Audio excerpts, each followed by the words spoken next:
तर नांदेडच्या मुदखेडमध्ये आज एका संतप्त शेतकऱ्यानं तहसीलदारांची कार फोडून टाकली। जय जवान जय किसान म्हणत संतप्त शेतकऱ्यानं तहसीलदारांची गाडी फोडलेली आहे।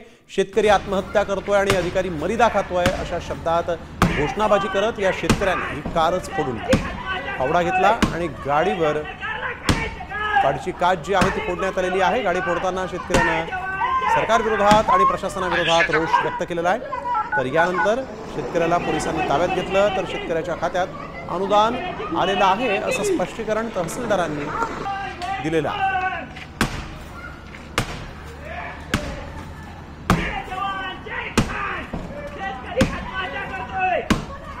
आज अंदाजे दुपारी 1च्या सुमारास तहसीलदार यांचे जे शासकीय वाहन आहे ते वासरी येथील साईनाथ मारुती खंसोळे यांनी फावड्याच्या सहाय्याने फोडल्याची आम्हाला निदर्शनास आली आहे व त्या अनुषंगानं आम्ही तपासणी केली असता साईनाथ मारुती खंसोळे यांना अनुदान यापूर्वीच या कार्यालयाद्वारे देण्यात आलेलं आहे व ते त्यांच्या अकाउंटला दिवाळीपूर्वीच अनुदानाचं अतिवृष्टीचं अनुदान 6,290 रुपये जमा झालेलं आहे।